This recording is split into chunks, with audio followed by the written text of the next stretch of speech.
You're listening to The Coffee Hour. I'm Andy Bates. I'm Sarah Gulseth. Do you like chainsaws? They're fun? Is that an appropriate word to use? They're fun. They're also useful tools, but it's one of many tools in a collection of tools used to serve those in need, especially when someone is recovering from a disaster. And how does LCMS disaster response in many teams across the United States, well, really around the globe, how do they respond to disaster? And why is it important to be properly prepared to respond to a disaster? We're going to talk about that today. Today's episode of The Coffee Hour is underwritten in part by Concordia University Chicago. You can learn more about Concordia University Chicago by visiting cuchicago.edu. Joining us today, we have quite the crew. We have several members of the LERT Training Committee. The Reverend Michael Meyer, he's Director of Training for LCMS Disaster Response and Managing Director for the LCMS Office of National Mission, and bringing with him a great crew. We're going to introduce all of them in just a moment as well. Pastor Meyer, thanks for joining us today. Yeah, thanks for having us. In studio with us, we have Kris Schuldt. He's a LERT Training Committee member and District Disaster Response Coordinator for the LCMS Missouri District. Kris, welcome to the Coffee Hour. Thanks for having us. And also joining us online, Bryce Cramer. He's LERT Training Committee member and chainsaw trainer, basic LERT trainer. Bryce, thanks for joining us today. And the Reverend Trae Fistler. He is LERT Training Committee member and District Disaster Response Coordinator for the LCMS Mid-South District. Pastor Fistler, thank you so much for joining us today. Thank you. Good to be here. So we have quite the crew. It takes a lot of people to respond to disasters, lots of volunteers, lots of leadership and training. And we're going to talk about training and what's involved in that training and some recent updates as well today. But before we get into all of that, there are some letters, because Lutherans like to use letters and acronyms for things. LERT, L-E-R-T, is what we see on all this disaster response information. What is LERT, Pastor Meyer? Yeah, LERT is Lutheran Early Response Teams. And I realized that really I should just let you talk the whole time, because you're doing such a fantastic job kind of introducing each of us and getting into the topic here and talking about the work of LERT, Lutheran Early Response Teams.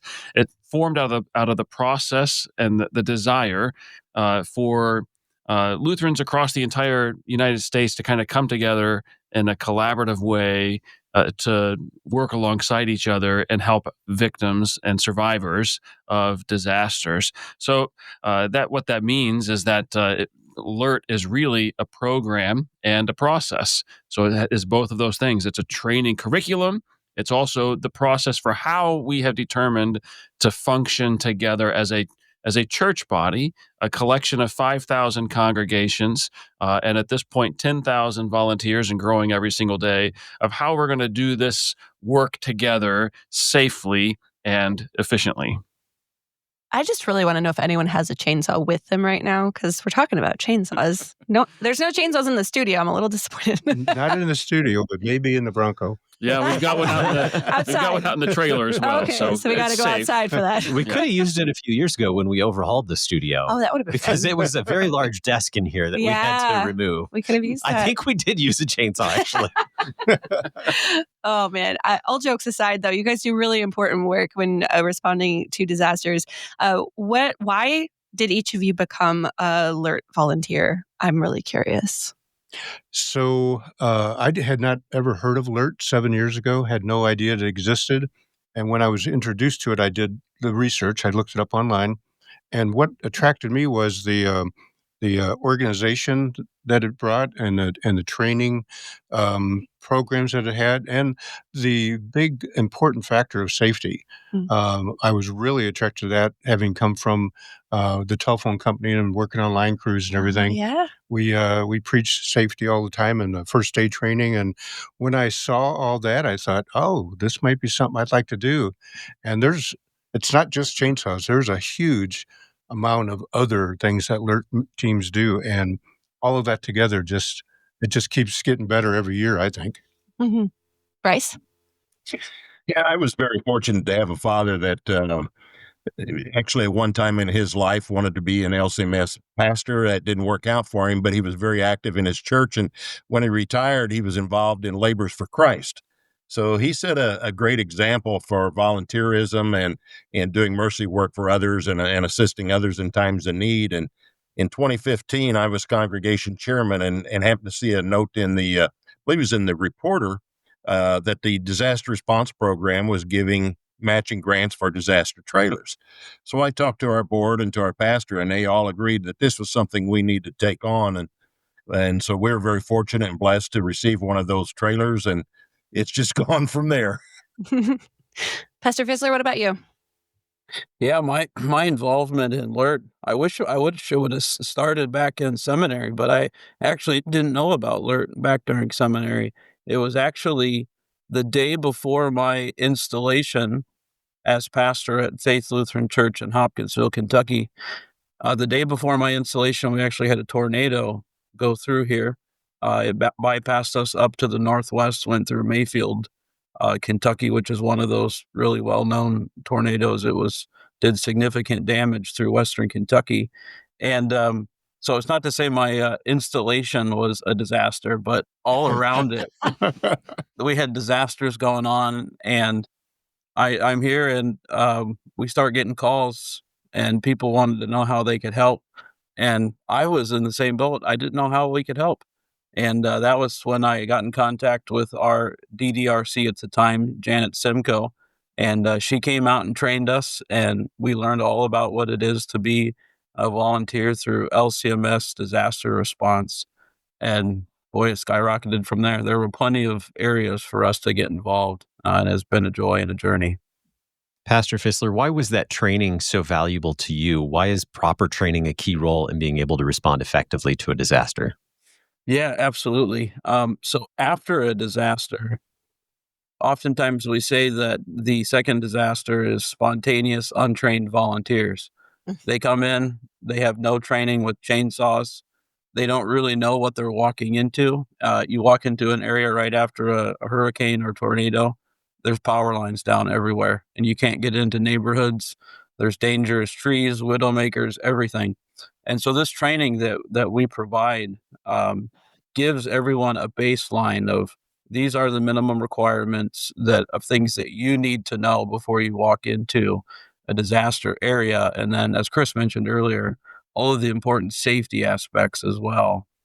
Protocols for how we get in contact with local officials, how we get in contact with our local congregations to make sure that our pastors are okay, the churches are okay, members, and then we work our way out into the community to serve it. And so without that, everything's just kind of haphazard. And like I said, it becomes a second disaster without the training that we have, which gives us a goal and a mission and a mindset for the way in which we can serve our communities. Bryce, anything to add to that? Yeah, actually, I heard an example of that last year in Omaha. As you may recall, they were hit by a devastating tornado. I believe it was in April or early May. And they have an organization up there internally in the city. And the name actually escapes me right now, but they have something like 10,000 plus volunteers. And so the day after the tornado, they just flocked out into the community and started cutting trees up and didn't have permission. So they were doing just whatever they wished to do. And I had a gentleman tell me he watched a couple of guys cut a tree down, had a rope in it, and all of a sudden he heard some yelling, and the tree went the opposite direction they intended and landed on some guy's truck. So that's what untrained volunteers, that's what can happen. Mm-hmm. Kris, anything to add to that, the importance of proper training to serve effectively? Yes. A good example of this is the recent May 16th tornado that took out 185 trees at the seminary. Mm-hmm. The next morning, I had 30 trained LERT volunteers show up to help from 6 different states. And I knew right off the bat that all of them were trained the same way. And after 1 or 2 sentences talking with each one individually, I knew what they could and couldn't do. And we got started working just so quickly because all of this prior training that all of us have gone through. So it was, it was a really good case study for why we do training. So let's talk more about that training. What does LERT training typically include, Kris? So the basic LERT training has an element of theology of the cross, why we do what we do, how to talk to survivors, how not to talk to survivors, what not to say, and then a lot of the basic stuff of how a LERT team is put together, and how we are called out to go do things, and just the organization. The real training comes in the OJT. So typically when we set up, or at least when I set up a training, I have 2 or 3 people that have a couple years of experience, and I always put all the new LERT volunteers with them, and they mentor, and they know they're going to mentor. So just the simple stuff of mucking out a basement, it's really a simplified thing, but you have to kind of know what steps to take, and having a mentor and 5 willing people, and that's typically a lot of the training that gets done is OJT. Bryce, anything to add? Yeah. So I try to do in my basic trainings is answer the questions that some of the people in the audience may have, because they've never been on a disaster or a deployment in response to one. And so they may have questions like, where am I going to sleep? Where am I going to shower? Who's going to feed me? Those kinds of things like that. So there's always the mechanics, the how-to of how to clean up and do the muck outs and the tree removal. But there's also the question of, how am I going to be taken care of while I'm there? Am I going to be sleeping on a floor? Do I have to rent a hotel room? So I try to answer all those questions, because that's one of the obstacles I've found to many people of not being able to go out their first time there. There's too many unknowns that they're not sure of. So I try to answer those for them so they know what to expect when they do go out. Pastor Fistler?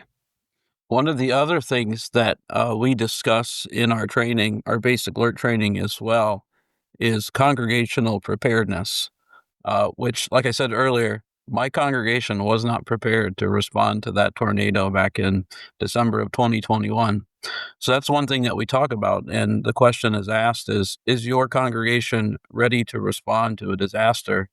And oftentimes the answer is no. And whether that's in things within the congregation, all of our documents, all of our member records, are those things backed up somewhere? As well as personnel, do we have people in the congregation that are willing and ready to respond and set up a deployment if that was needed? Do we have a protocol for how to take care of our members and check up on them after a storm? And if the answer is no, I'm not prepared for this. This is a perfect opportunity to ask one of our LERT trainers to come into your congregation and teach a LERT class. We're going to learn more about LERT training and some updates to the LERT training as well. What LERT volunteers do when responding to a disaster with LCMS Disaster Response. You're listening to The Coffee Hour. I'm Andy Bates. I'm Sarah Gulseth.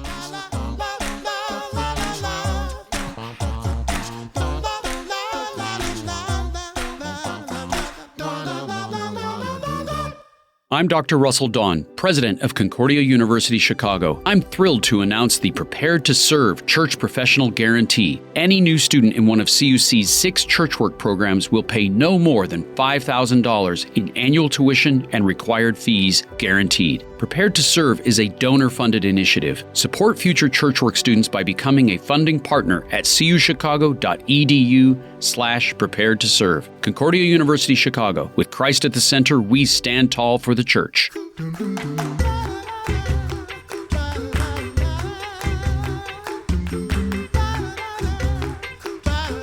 Welcome back to The Coffee Hour. I'm Andy Bates. I'm Sarah Gulseth. Today we are learning about LCMS Disaster Response and LERT Training, which stands for Lutheran Early Response Teams. Did I get that right? You did. Spot on. Very good. Nice job, Andy. LERT. Thank you. I've been paying attention to the letters. We've been talking about the training and what's included in the training. And I know we've mentioned chainsaws and cutting down fallen trees, things like that. But what are some of the typical roles that a LERT volunteer might have responding to a disaster? We'll start with you, Kris. So one of the main words that we all use daily on a deployment is the word flexibility. So the main purpose of the key role of a LERT volunteer is to do whatever needs to be done for the sake of that survivor. And that could include just standing there listening to them talk. And that turns out to be the most important role. The other roles are, there's a role of a person who watches everyone for safety and makes sure that everyone's kind of not getting, too overheated or anything like that.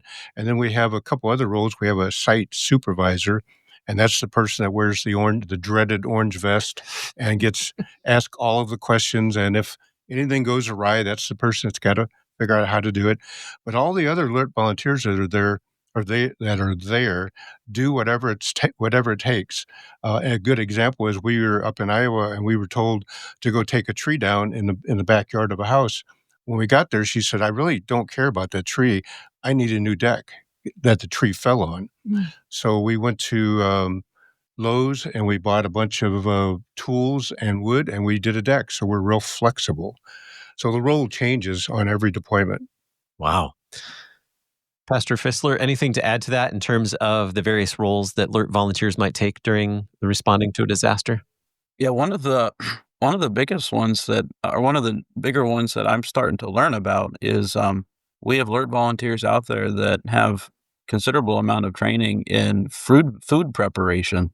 And I know that recently at Concordia Seminary, they had Jambalaya Fest, which is actually one of our LERT teams that goes into disaster areas to feed communities that might not have the ability to, if they don't have power, they probably don't have any food left in the fridge and things like this, and or ways to warm it, heat it, cook. And so that's one of the other ways in which our volunteers get involved is food prep and feeding mass amounts of food to communities that are really hungry. Bryce, anything to add to those roles that a LERT volunteer might take? I think there's a role that each and every one that goes out to be they are the hands and feet of Christ, serving those in times of need. And I think that's something that we try to remind each other in our opening devotions every day, is that we are there as servants of Christ. We are there in place of Him at that point in time and bringing mercy to them in a time where they really, really need to know that the Lord still does love them and that they are very important to Him and that He's taking care of them through us. And that's one of the roles I look at why I'm there is I'm there to take the love of God to them during this tough time. Pastor Meyer, how long has the LERT training been in use? That is an excellent question. In various forms, it's been in use over 20 years. So really, kind of since Hurricane Katrina is when this program in a national sense kind of started formulating and coming together. Before that, we had kind of disparate groups here and there who would want to do something, and there might be a little training that they had done for their own people locally, but it really didn't exist on a national level until about Katrina was in 2005, so this is the 20th anniversary now for Hurricane Katrina. In 2006, the Synod called the first director of LCMS disaster response, and that individual was tasked with responding and shaping the response to Katrina, but also developing this national program that we essentially have today. So he took a lot of the different trainings that existed at the time, kind of standardized it, brought it all into one training, and we then at that point started pushing things out. Now, as it exists today, it's really been since 2014. That's when we did the first major revisions to what this individual had put together. We streamlined it. We kind of made it look a lot more pleasing to the eye, and for the participant, we had standardized training that were consistent from one trainer to the next and 1 year to the next. So that was 2014, and over the last couple of years, we had recognized that the growth of the program it had just started exploding, right? And as a result of that, we started having to kind of standardize more processes and procedures than we had before. So that includes our software tool for managing volunteers and those kinds of things, all have developed since 2014.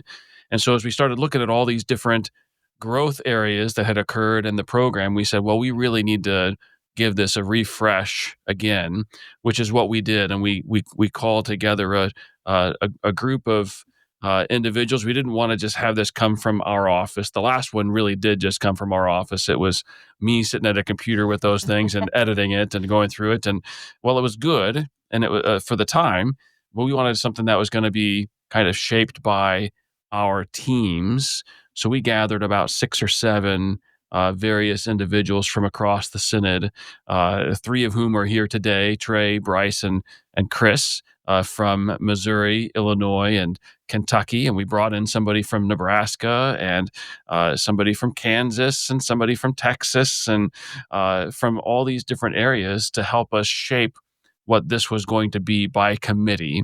And so really, that's kind of how this process came up. And we took the existing training, and we kind of cut and paste. We flip-flopped and rearranged things, and we took things out and put things in. And really, I think in the end, what we have is just a fantastic, what we can call new and improved.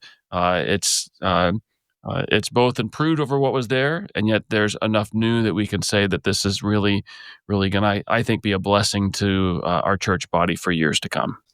Yeah, if I might piggyback onto that, what Reverend Michael said, Meyer said, the organization has really grown in the last number of years, and as organizations grow, they also change a little bit. So I think the need to update our training to more fit where the organization has grown.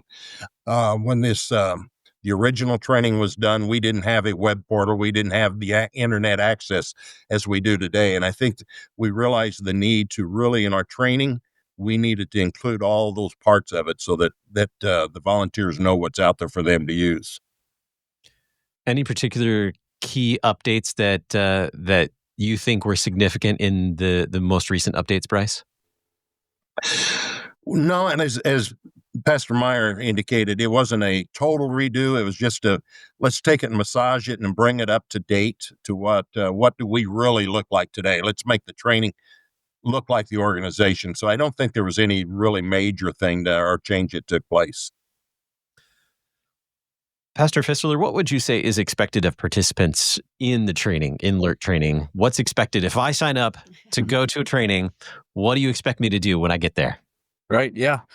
Great question. So one of the things also with the update as well is that we've actually condensed the material and taken out maybe repetitious things that we can actually complete this class in about 3 hours time.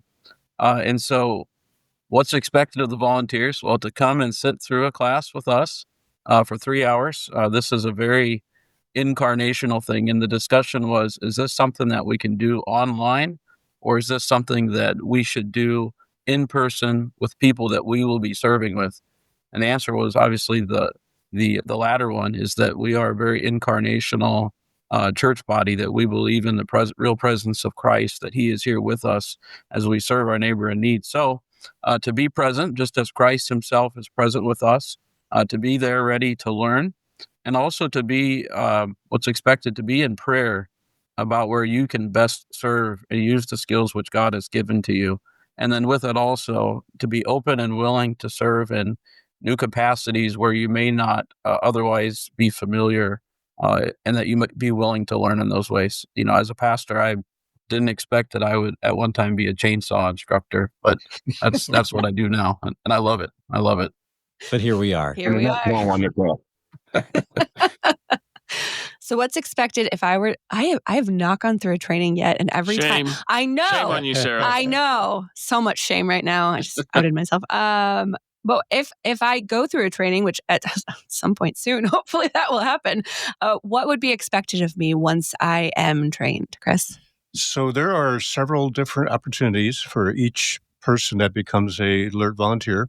And the expectation is that you try a couple different things before you decide what you want to specialize in. I always recommend to the students that just sign up and go along and just watch and participate. And if you don't like mucking out, then don't do that. Go to a different deployment. So my expectation is that you go to a couple of different ones and just participate. Mm-hmm. What what's required? Like, I assume there's an age minimum, things like that. What requirements are there? So it's 18 to 95 or 96, somewhere in there. And you cut it off at 95 or 96. Man. we just have conversations. So. Okay. But we also have a new youth piece that's 14 to 17. Oh. That's relatively new, and several churches are embracing that as their youth program, and that's pretty exciting. But basically, it's about your physical abilities, not your age. Mm-hmm. And we have people that are retired and in great shape, and they work right alongside of the 28-year-olds and sometimes put them to shame. So no problem whatsoever. There's always roles that they can take. And Kris has talked about a couple of times about those that are willing to sit and listen. Quite often these people have been through a devastating event, and they need somebody to get that off their chest too. And so if you're a great listener, but you can't pick up a chainsaw or pick up a limb, that's all right. We'll find something for you to help those people. Mm-hmm. So it sounds like people who have a heart for serving people after something very difficult, people who work well in crisis situations. Yes. That seems to be a good qualification. Definitely. Where can we find trainings that are happening or more information about becoming a LERT volunteer? Pastor Meyer? Yeah, so you can go to our volunteer portal. It's a website, LCMS-LERT.org. So LCMS-LERT.org. That's our volunteer portal. If somebody creates an account there, they can fan the districts that they want to receive automatic emails from that say they're in Missouri and they want to hear about what's going on here. They'll fan Missouri. If they're in Illinois, they'll do the same thing and fan Illinois. And when there's a training or a deployment that's scheduled, they'll get an email with information on how they can join, how they can register and mark their spot in the system for that and save it for themselves. I do also want to kind of point out, like, this is while the changes weren't exhaustive to the new LERT manual, there is I would say a much increased emphasis on our LERT volunteers engaging and exercising these skills outside of those times of disaster, right? So 10 years ago, a group might go through a training and then they would just maybe kind of sit around and wait for something that Lord willing doesn't ever happen, right? Because we pray that we don't want these disasters to befall us. So they might be there 2-3 years and kind of become disengaged. And also that's not really healthy for their congregation either. The mindset, of course, is that our congregation should be centers of yes, the proclamation of the word and the administration of the sacraments, but also a center that of mercy that flows forth from that altar on a weekly basis, a daily basis. And so we encourage all of our LERT teams to engage in those local acts of mercy as well, that the LERT team can certainly spearhead. They can be a part of that. They can exercise and hone their skills, and then not be waiting for the next disaster, but prepared for the next one, so that they can best serve the neighbor in those times. So that's, I would say, one of the biggest new emphases in the training and in the manual, that if you have been through LERT training before and you go through it again now this year, that's going to be a much larger emphasis than it has been in the past. Always being prepared and practicing what you've been learning. Yes. Great. LCMS-LERT, that's LCMS-LERT.org. You can find out more there about upcoming LERT training and keep in touch with what's going on in your district and in your area as well. Joining us today, the Reverend Michael Meyer, Director of Training for LCMS Disaster Response and Managing Director for LCMS Office of National Mission. Pastor Meyer, thank you so much for bringing your crew today. Yeah, thank you for having us. It's been great fun. Kris Schuldt, LERT Training Committee and District Disaster Response Coordinator for LCMS Missouri District. Kris, thanks so much. Thank you. Bryce Cramer, LERT Training Committee and Chainsaw Trainer, Basic LERT Trainer. Bryce, thanks for being with us today.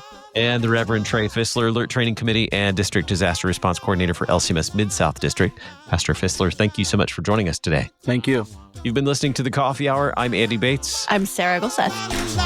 The Coffee Hour with Andy and Sarah is a production of KFUO. To support the Coffee Hour and KFUO Radio, visit KFUO.org. You can also text KFUO to 41444 or send an email to gifts@kfuo.org. And you can call us at 800-844-0524. KFUO. Christ for you, anytime, anywhere.